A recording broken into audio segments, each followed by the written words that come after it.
मेरे प्यारे देशवासियों, नमस्कार। कोरोना की दूसरी वेव और दूसरी वेव से हम भारतवासियों की लड़ाई जारी है।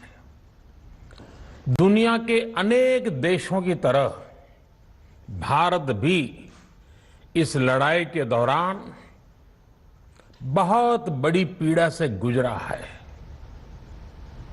हम में से कई लोगों ने अपने परिजनों को, अपने परिचितों को खोया है। ऐसे सभी परिवारों के साथ मेरी पूरी संवेदनाएं हैं। साथियों, बीते 100 वर्षों में आई ये सबसे बड़ी महामारी है, त्रासदी है।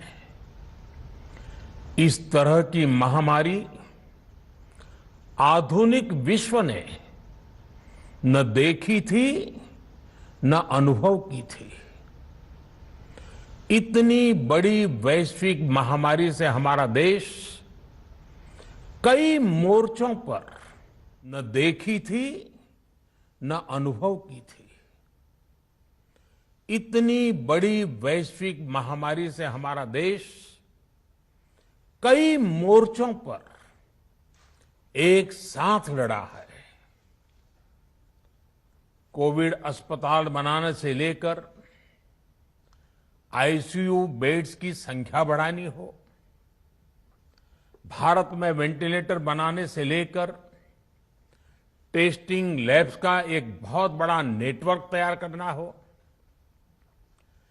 कोविड से लड़ने के लिए बीते 1.25 साल में ही देश में एक नया हेल्थ इंफ्रास्ट्रक्चर तैयार किया गया है।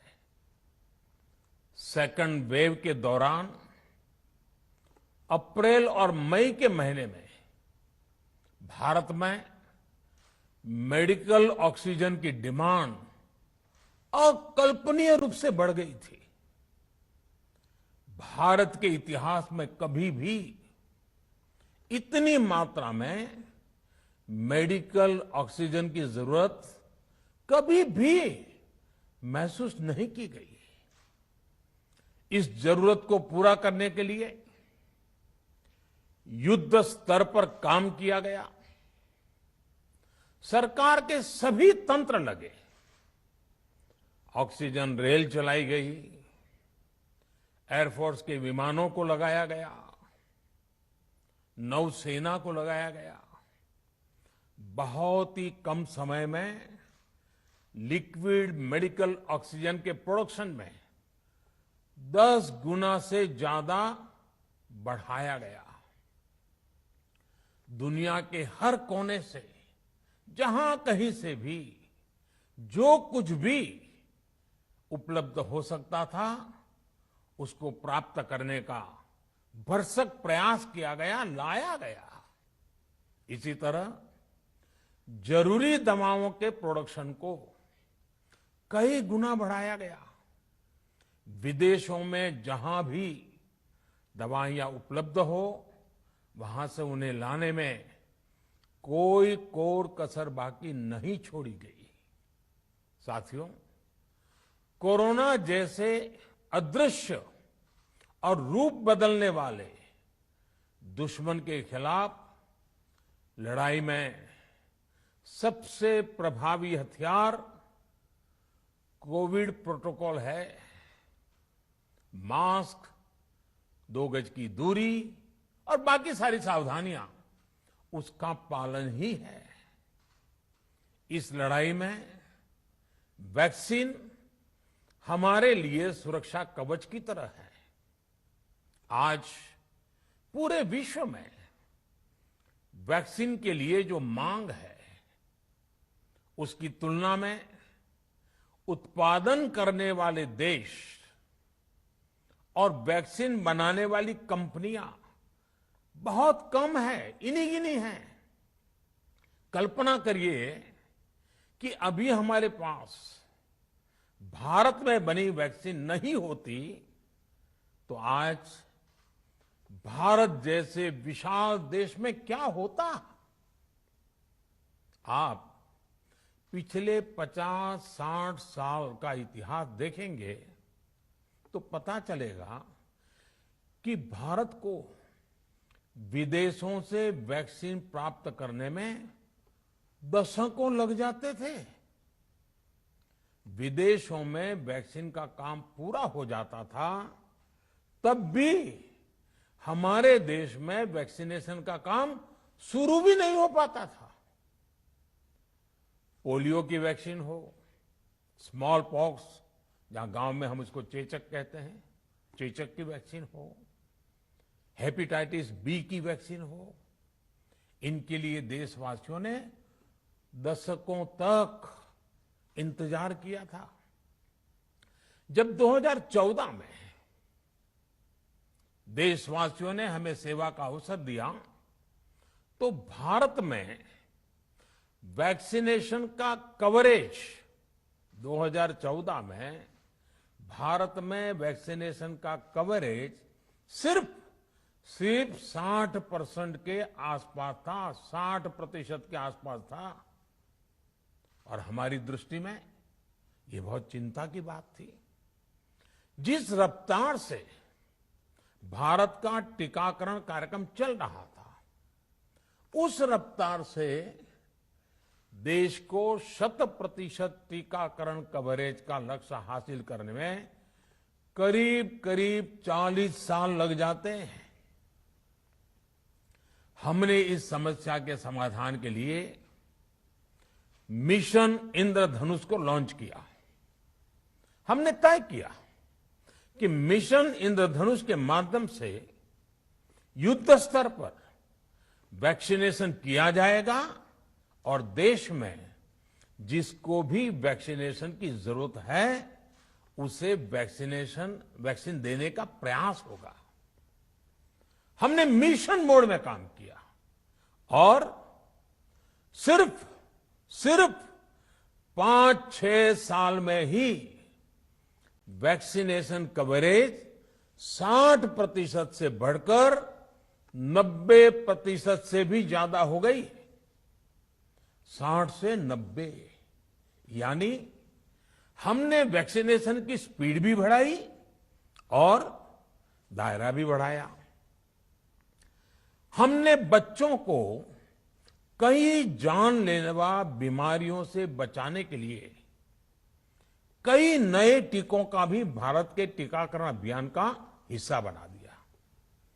हमने इसलिए किया क्योंकि हमें हमारे देश के बच्चों की चिंता थी, गरीब की चिंता थी, गरीब के उन बच्चों की चिंता थी जिन्हें कभी टीका लग ही नहीं पाता था।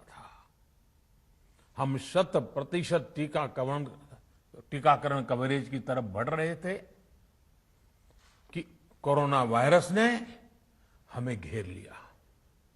देश ही नहीं, दुनिया के सामने फिर पुरानी आशंकाएं घिरने लगी कि अब भारत कैसे इतनी बड़ी आबादी को बचा पाएगा। लेकिन साथियों, जब नीयत साफ होती है, नीति स्पष्ट होती है, निरंतर परिश्रम होता है तो नतीजे भी मिलते हैं।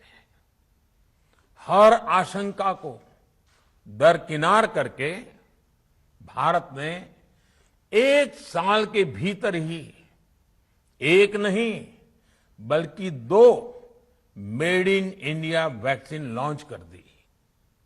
हमारे देश ने, देश के वैज्ञानिकों ने ये दिखा दिया कि भारत बड़े बड़े देशों से पीछे नहीं है। आज जब मैं आपसे बात कर रहा हूं तो देश में 23 करोड़ से ज्यादा वैक्सीन की डोज दी जा चुकी है। 23 करोड़। साथियों, हमारे यहां कहा जाता है विश्वासेन सिद्धि, विश्वासेन सिद्धि, अर्थात हमारे प्रयासों में हमें सफलता तब मिलती है जब हमें स्वयं पर विश्वास होता है। हमें पूरा विश्वास था कि हमारे वैज्ञानिक बहुत ही कम समय में वैक्सीन बनाने में सफलता हासिल कर लेंगे। इसी विश्वास के चलते जब हमारे वैज्ञानिक अपना रिसर्च वर्क कर ही रहे थे, तभी हमने लॉजिस्टिक्स और दूसरी तैयारियां शुरू कर दी थी। आप सब भली भांति जानते हैं कि पिछले साल यानी 1 साल पहले, पिछले साल अप्रैल में जब कोरोना के कुछ ही हजार केस थे, उसी समय वैक्सीन टास्क फोर्स का गठन कर दिया गया था।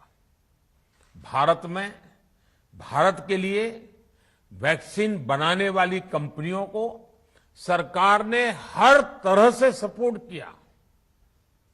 वैक्सीन निर्माताओं को क्लिनिकल ट्रायल में मदद की गई, रिसर्च और डेवलपमेंट के लिए जरूरी फंड दिया गया। हर स्तर पर सरकार उनके साथ कंधे से कंधा मिलाकर चली। आत्मनिर्भर भारत पैकेज के तहत मिशन कोविड सुरक्षा के माध्यम से भी उन्हें हजारों करोड़ रुपए उपलब्ध कराए गए। पिछले काफी समय से देश लगातार जो प्रयास और परिश्रम कर रहा है, उससे आने वाले दिनों में वैक्सीन की सप्लाई और भी ज्यादा बढ़ने वाली है। आज देश में 7 कंपनियां विभिन्न प्रकार की वैक्सीन का प्रोडक्शन कर रही है। 3 और वैक्सीन का ट्रायल भी एडवांस स्टेज पे चल रहा है।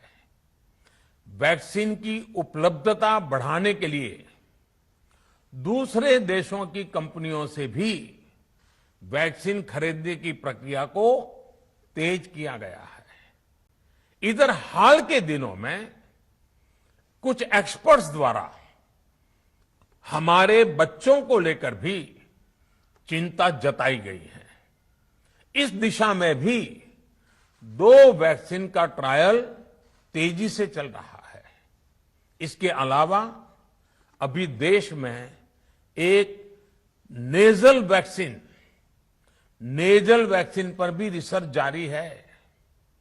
इसे सिरिंज से न देकर नाक में स्प्रे किया जाएगा। देश को अगर निकट भविष्य में इस वैक्सीन पर सफलता मिलती है, तो इससे भारत के वैक्सीन अभियान में और ज्यादा तेजी आएगी। साथियों, इतने कम समय में वैक्सीन बनाना अपने आप में पूरी मानवता के लिए बहुत बड़ी उपलब्धि है, लेकिन इसकी अपनी सीमाएं भी हैं। वैक्सीन बनने के बाद भी दुनिया के बहुत कम देशों में वैक्सीनेशन प्रारंभ हुआ और ज्यादातर समृद्ध देशों में ही शुरू हुआ। WHO ने वैक्सीनेशन को लेकर गाइडलाइंस दी। वैज्ञानिकों ने वैक्सीनेशन की रूपरेखा रखी और भारत ने भी जो अन्य देशों की बेस्ट प्रैक्टिसेस थी, विश्व स्वास्थ्य संगठन WHO के मानक थे, उसी आधार पर चरणबद्ध तरीके से वैक्सीनेशन करना तय किया। केंद्र सरकार ने मुख्यमंत्रियों के साथ हुई अनेकों बैठकों से जो सुझाव मिले, संसद के विभिन्न दलों के साथियों द्वारा जो सुझाव मिले, उसका भी पूरा ध्यान रखा। इसके बाद ही ये तय हुआ कि जिन्हें कोरोना से ज्यादा खतरा है, उन्हें प्राथमिकता दी जाएगी। इसलिए ही हेल्थ वर्कर्स, फ्रंटलाइन वर्कर्स, 60 वर्ष की आयु से ज्यादा के नागरिक, बीमारियों से ग्रसित 45 वर्ष से ज्यादा आयु के नागरिक, इन सभी को वैक्सीन पहले लगनी शुरू हुई है। आप कल्पना कर सकते हैं कि अगर कोरोना की दूसरी वेव से पहले हमारे फ्रंटलाइन वर्कर्स को वैक्सीन नहीं लगी होती तो क्या होता? सोचिए, हमारे डॉक्टर्स, नर्सिंग स्टाफ को वैक्सीन ना लगी तो क्या होता? अस्पतालों में सफाई करने वाले हमारे भाई बहनों को, एम्बुलेंस के हमारे ड्राइवर्स भाई बहनों को वैक्सीन ना लगी होती तो क्या होता? ज्यादा से ज्यादा हेल्थ वर्कर्स को वैक्सीनेशन होने की वजह से ही वो निश्चिंत होकर दूसरों की सेवा में लग पाए, लाखों देशवासियों का जीवन बचा पाए। लेकिन देश में कम होते कोरोना के मामलों के बीच केंद्र सरकार के सामने अलग अलग सुझाव भी आने लगे, भिन्न भिन्न मांगे होने लगी, पूछा जाने लगा, सब कुछ भारत सरकार ही क्यों तय कर रही है? राज्य सरकारों को छूट क्यों नहीं दी जा रही है? राज्य सरकारों को लॉकडाउन की छूट क्यों नहीं मिल रही है? One size does not fit all जैसी बातें भी कही गई। दलील ये दी गई कि संविधान में चूंकि हेल्थ, आरोग्य प्रमुख रूप से राज्य का विषय है, इसलिए अच्छा है कि सब राज्य ही करें। इसलिए इस दिशा में एक शुरुआत की गई।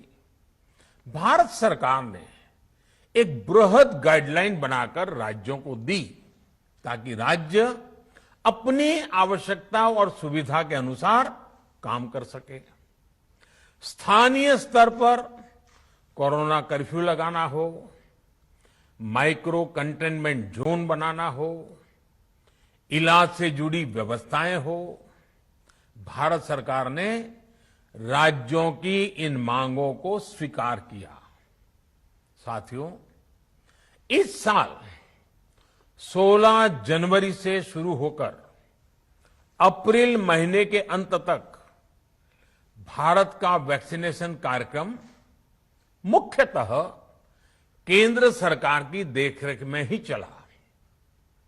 सभी को मुफ्त वैक्सीन लगाने के मार्ग पर देश आगे बढ़ रहा था। देश के नागरिक भी अनुशासन का पालन करते हुए अपनी बारी आने पर वैक्सीन लगवा रहे थे।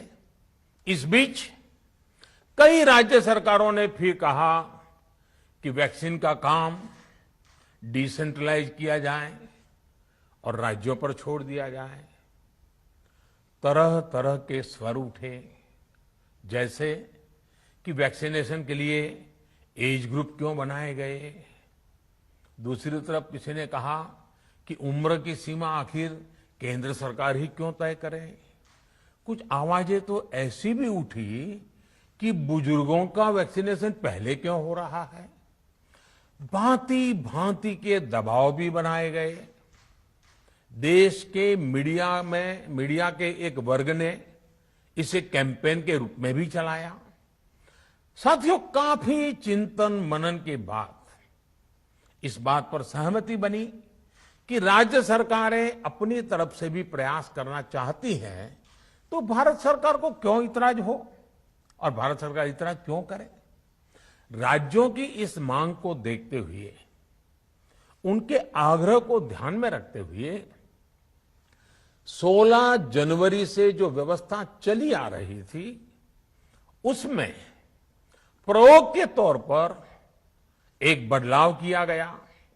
हमने सोचा कि राज्य ये मांग कर रहे हैं, उनका उत्साह है, तो चलो भाई 25% का काम उन्हीं को सुपुर्द कर दिया जाए, उन्हीं को दे दिया जाए। स्वाभाविक है 1 मई से राज्यों को 25% काम उनके हवाले कर दिया गया। उसे पूरा करने के लिए उन्होंने अपने अपने तरीके से प्रयास भी किए। इतने बड़े काम में किस तरह की कठिनाइयां आती हैं, ये भी उनके ध्यान में आने लगा। उनको पता चला पूरी दुनिया में वैक्सीन की क्या स्थिति है, इसकी सच्चाई से भी राज्य परिचित हुए। और हमने देखा, एक तरफ मई में सेकेंड वेव, दूसरी तरफ वैक्सीन के लिए लोगों का बढ़ता रुझान, और तीसरी तरफ राज्य सरकारों की कठिनाइयां। मई में 2 सप्ताह बीतते बीतते कुछ राज्य खुले मन से ये कहने लगे कि पहले वाली व्यवस्था ही अच्छी थी। धीरे धीरे इसमें कई राज्य सरकारें जुड़ती चली गई। वैक्सीन का काम राज्यों पर छोड़ा जाए। जो इसकी वकालत कर रहे थे, उनके विचार भी बदलने लगे। एक अच्छी बात रही कि समय रहते राज्य पुनर्विचार की मांग के साथ फिर आगे आए। राज्यों की इस मांग पर हमने भी सोचा कि देशवासियों को तकलीफ ना हो, सुचारू रूप से उनका वैक्सीनेशन हो। इसके लिए 1 मई के पहले वाली, यानी 1 मई के पहले 16 जनवरी से अप्रैल अंत तक जो व्यवस्था थी, पहले वाली पुरानी व्यवस्था को फिर से लागू किया जाए। साथियों, आज ये निर्णय लिया गया है कि राज्यों के पास वैक्सीनेशन से जुड़ा जो 25% काम था, उसकी जिम्मेदारी भी भारत सरकार उठाएगी। ये व्यवस्था आने वाले 2 सप्ताह में लागू की जाएगी। इन 2 सप्ताह में केंद्र और राज्य सरकारें मिलकर नई गाइडलाइंस के अनुसार आवश्यक तैयारी कर लेगी। संयोग है कि 2 सप्ताह बाद 21 जून को ही अंतर्राष्ट्रीय योग दिवस भी है। 21 जून सोमवार से देश के हर राज्य में 18 वर्ष से ऊपर की उम्र के सभी नागरिकों के लिए भारत सरकार राज्यों को मुफ्त वैक्सीन मुहैया कराएगी। वैक्सीन निर्माताओं से कुल वैक्सीन उत्पादन का 75% हिस्सा भारत सरकार खुद ही खरीदकर राज्य सरकारों को मुफ्त देगी। यानी देश की किसी भी राज्य सरकार को वैक्सीन पर कुछ भी खर्च नहीं करना होगा। अब तक देश के करोड़ों लोगों को मुफ्त वैक्सीन मिली है। अब 18 वर्ष की आयु के लोग भी इसमें जुड़ जाएंगे। सभी देशवासियों के लिए भारत सरकार ही मुफ्त वैक्सीन उपलब्ध करवाएगी। गरीब हो, निम्न मध्यम वर्ग हो, मध्यम वर्ग हो या फिर उच्च वर्ग, भारत सरकार के अभियान में मुफ्त वैक्सीन ही लगाई जाएगी। हां, जो व्यक्ति मुफ्त में वैक्सीन नहीं लगवाना चाहते, प्राइवेट अस्पताल में वैक्सीन लगवाना चाहते हैं, उनका भी ध्यान रखा गया है। देश में बन रही वैक्सीन में से 25% प्राइवेट सेक्टर के अस्पताल सीधे ले पाए, ये व्यवस्था जारी रहेगी। प्राइवेट अस्पताल वैक्सीन की निर्धारित कीमत के उपरांत एक डोज पर अधिकतम 150 रुपये ही सर्विस चार्ज ले सकेंगे। इसकी निगरानी करने का काम राज्य सरकारों के पास ही रहेगा। साथियों, हमारे शास्त्रों में कहा गया है, प्राप्य आपदम न व्यथते कदाचित, उद्योगम अनु इच्छति चा प्रमत्तः। अर्थात विजेता आपदा आने पर उससे परेशान होकर हार नहीं मानते, बल्कि उद्यम करते हैं, परिश्रम करते हैं और परिस्थिति पर जीत हासिल करते हैं। कोरोना से लड़ाई में 130 करोड़ से अधिक भारतीयों ने अभी तक की यात्रा आपसी सहयोग, दिन रात मेहनत करके तय की है। आगे भी हमारा रास्ता हमारे श्रम और सहयोग से ही मजबूत होगा। हम वैक्सीन प्राप्त करने की गति भी बढ़ाएंगे और वैक्सीनेशन अभियान को भी और गति देंगे। हमें याद रखना है कि भारत में वैक्सीनेशन की रफ्तार आज भी दुनिया में बहुत तेज है, अनेक विकसित देशों से भी तेज है। हमने जो टेक्नोलॉजी प्लेटफॉर्म बनाया है कोविन, उसकी भी पूरी दुनिया में चर्चा हो रही है। अनेक देशों ने भारत के इस प्लेटफॉर्म को इस्तेमाल करने में रुचि भी दिखाई है। हम सब देख रहे हैं कि वैक्सीन की एक एक डोज कितनी महत्वपूर्ण है। हर डोज से एक जिंदगी जुड़ी हुई है। केंद्र सरकार ने ये व्यवस्था भी बनाई है कि हर राज्य को कुछ सप्ताह पहले ही बता दिया जाएगा कि उसे कब कितनी डोज मिलने वाली है। मानवता के इस पवित्र कार्य में वाद विवाद और राजनीतिक छींटाकशी से ऐसी बातों को कोई भी अच्छा नहीं मानता है।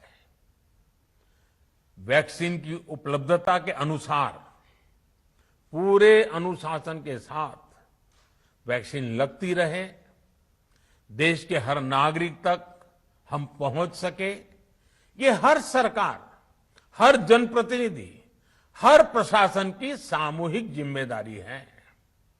प्रिय देशवासियों, टीकाकरण के अलावा आज एक और बड़े फैसले में, उस फैसले से मैं आपको अवगत कराना चाहता हूं।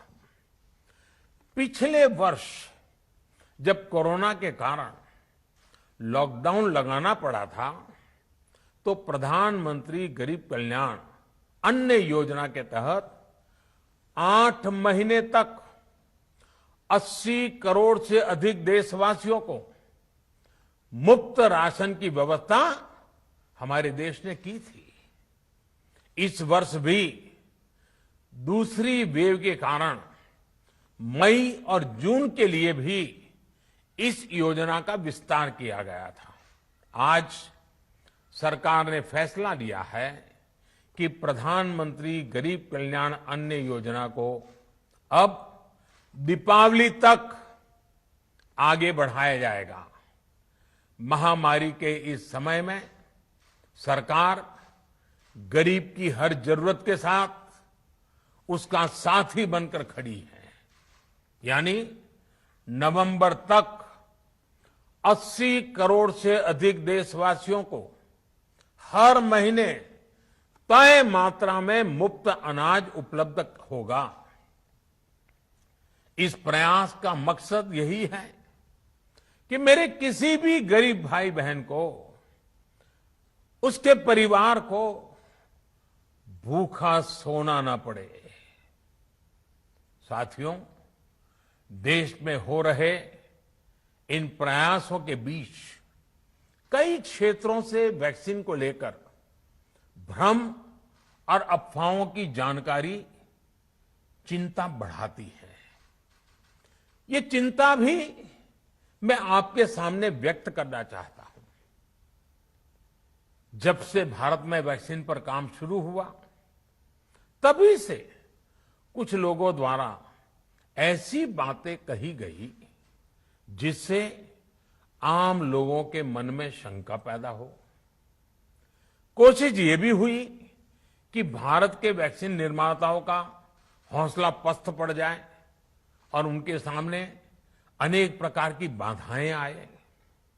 जब भारत की वैक्सीन आई तो अनेक माध्यमों से शंका आशंका को और बढ़ाया गया। वैक्सीन न लगवाने के लिए भांति भांति के तर्क प्रचारित किए गए। इन्हें भी देश देख रहा है। जो लोग वैक्सीन को लेकर आशंका पैदा कर रहे हैं, अफवाहें फैला रहे हैं, वो भोले भाले भाई बहनों के जीवन के साथ बहुत बड़ा खिलवाड़ कर रहे हैं। ऐसी अफवाहों से सतर्क रहने की जरूरत है। मैं भी आप सबसे, समाज के प्रबुद्ध लोगों से, युवाओं से अनुरोध करता हूं कि आप भी वैक्सीन को लेकर जागरूकता बढ़ाने में सहयोग करें। अभी कई जगहों पर कोरोना कर्फ्यू में ढील दी जा रही है, लेकिन इसका मतलब ये नहीं कि हमारे बीच से कोरोना चला गया है। हमें सावधान भी रहना है और कोरोना से बचाव के नियमों का भी सख्ती से पालन करते रहना है। मुझे पूरा विश्वास है हम सब कोरोना से इस जंग में जीतेंगे। भारत कोरोना से जीतेगा। इन्हीं शुभकामनाओं के साथ आप सभी देशवासियों का बहुत बहुत धन्यवाद।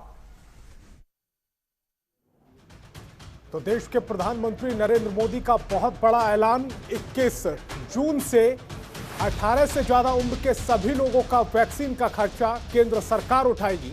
इसके अलावा मुफ्त अनाज की जो योजना केंद्र सरकार चला रही थी उसे दिवाली तक बढ़ा दिया गया है। रूप बदलने वाले दुश्मन के खिलाफ ये लड़ाई है। प्रधानमंत्री ने साफ तौर पर कहा है 2 गज की दूरी का पालन करते रहना है, कोरोना गाइडलाइन का पालन करते रहना है। साफ तौर पर प्रधानमंत्री ने कहा है कोरोना के खिलाफ वैक्सीन हथियार है। 2014 में देशवासियों ने सेवा का मौका दिया और उसके बाद से कई महत्वपूर्ण फैसले लिए गए। वैक्सीनेशन में तेजी के लिए मिशन इंद्रधनुष चलाया जा रहा है। भारत कोरोना से जंग जीतेगा, यह विश्वास भी प्रधानमंत्री नरेंद्र मोदी ने जताया। राष्ट्र के नाम संबोधन में सबसे महत्वपूर्ण बात यह कि 21 जून से 18 से ज्यादा उम्र के सभी लोगों का वैक्सीनेशन केंद्र सरकार अपने खर्चे पर कराएगी। राज्यों के पास वैक्सीन का जो 25% का जो काम दिया गया था वो भी अब केंद्र सरकार उठाने जा रही है। इस साल 16 जनवरी से अप्रैल के अंत तक वैक्सीनेशन का कार्यक्रम केंद्र सरकार देख रही थी और उसके बाद मई में इसे राज्य सरकार को दिया गया था। लेकिन एक बार फिर 21 जून से केंद्र सरकार अपने ही अंडर वैक्सीनेशन का काम कराएगी और 18 साल से ज्यादा की उम्र के सभी लोगों का वैक्सीनेशन मुफ्त किया जाएगा। इसके अलावा प्रधानमंत्री नरेंद्र मोदी ने साफ कर दिया है कि जो गरीबों के लिए मुफ्त राशन की जो योजना केंद्र सरकार चला रही थी उसे दिवाली तक बढ़ा दिया गया है।